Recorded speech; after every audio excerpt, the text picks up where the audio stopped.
My name is Auka Gacheo. I'm the Executive Director of CECAFA. In 1978, Godfrey Chitalu, the late Godfrey Chitalu, scored 11 goals in the CECAFA Cup tournament. It's the record. How important a figure is Chitalu to CECAFA football?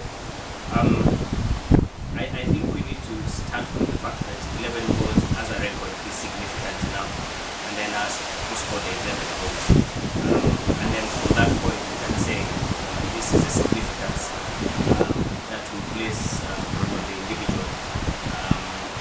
And I think I've said this before, we will not look at Chitalu's case in isolation, but it's important for us to go and look at all the records of CECAFA and say which records are held by who scored the most goals, who's kept the most clean sheets, who's played the most games, who's played the most minutes. Maybe try and look at the records holistically, just so that it's not an exercise that targets an individual, but an exercise to get information and archive information for CECAFA. Given Chitalu's status in African football, Zambian football, CECAFA Cup football, and football in general, how important is it that CECAFA celebrates the achievements that he had and makes use of that in essentially highlighting itself? Well, like I pointed out, it is not just Chitalu and the goals he scored and his participation in the CECAFA tournament.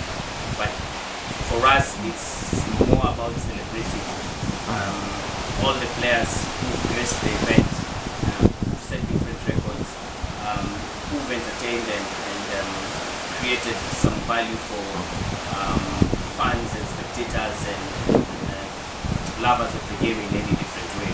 So, indeed, for us, the exercise would be to look back and say, who needs to be celebrated? What are some of the records that exist, and how do we use these icons of the game for marketing purposes, for purposes of just growing the brand of what CECAFA is all about, and putting the brand out there to the public and growing. CECAFA Cup actually started in 1926. It was known as the Gacheo Cup at that time. How important is it that it is the oldest international competition in Africa, and how much of a big deal should CECAFA make of the fact it has the oldest competition? The senior challenge is turning 100 in the next 5 years. That's very significant for the tournament to have existed in all those years. It speaks volumes to what the administrators, the member associations of the region, and basically the goodwill of the entire region to have sustained a tournament platform. And that's a huge milestone. You can, not just in football or in sports, there's very few things that you can count that have milestones that are that significant. And of course, we should be the first ones to proudly proclaim what that means to us, how significant that has been, and at the same time we should also take cognizance of all those who have come before us, who have managed over the years to ensure that the tournament is and the body of CECAFA is getting to 100 years.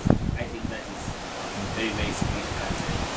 It's really a milestone that we should celebrate. Now, we've basically spoken about record keeping before. How important is it to you that CECAFA records of its football are brought up to date and up to standard? Very important. In this particular competition, how do you feel the CECAFA countries have performed, and what would you like to see happen? Good representation, 3 teams from the region. Really proud of the fact that we got such representation. I think they played very well on the pitch. We have one team, Rwanda, that has now qualified for the knockout competition. which is huge not only for Rwanda but even for the region. And I think we have some key lessons to learn from what Rwanda is doing on the football pitch. And then significantly also, Tanzania play later on this evening. We wish them all the best. Of course, from a regional perspective, we want to see them through. Unfortunately, Uganda are out, but we have to commend them for the fighting spirit we had, for the kind of football they displayed, for the fight they had in yesterday's game against the defending champions. And I think it's very encouraging to our region to see teams participating in this tournament. We also have to take cognizance of the number of teams that participated in the last AFCON competition from the region, which was great. Tanzania, Rwanda and Kenya were in the last AFCON competition. Again, very good representation. So for the region is to take the lessons from this, see what we can improve on, see what needs to be changed, and keep on working and putting in there. I think all the three teams deserve a pat on the back. Like I said, and commiserations to Uganda for not making it through to the next stage. What are your expectations and hopes for CECAFA countries at the next AFCON? We want to have representation, or rather we've demonstrated that we can have representation. And I think for us what is now significant is to ask, how do we go to the next level? I know it's a cliche term, but yeah, how do we go to the next level? How do we how do our teams go into the tournament as potential winners and as contenders for the title? So it will also be an issue of working with the member associations and seeing how this can help the member associations achieve some of these expectations. And finally, going back to Chitalu, in 1972, he was credited with 107 goals, and the records were checked and they show he scored 107 goals in the season. What they also showed was that there are 9 missing goals, and these missing goals were actually in Africa's most important competition for clubs, the African Cup of Champions Clubs. He scored 2 goals in a 2-2 draw at Maseru against Magenta, the champions of Lesotho. And in the second leg, it was a CAF record 9-0 win at Ndola, with Boniface Simitowi scoring once, Sanford Mvula scoring once, and Chitalu a still standing record of 7 in one tie. But these goals weren't credited in the calendar year. They clearly were scored in 1972, but they weren't credited. Do you think that needs to be corrected now? If indeed they were scored, I mean, like I said, the first question to ask is, if indeed they were scored, why are they not credited? Why are they not in the official database? Why are they not captured? So we need to take a step back and ask that question first. Then now, work forward, trying to yes say if indeed they were scored and their records, how are they going to be captured and mainstreamed, so to speak. But I think for me, I would take a step back first and go to the system and ask, why are these records not captured? I would love to know if indeed it's a club record.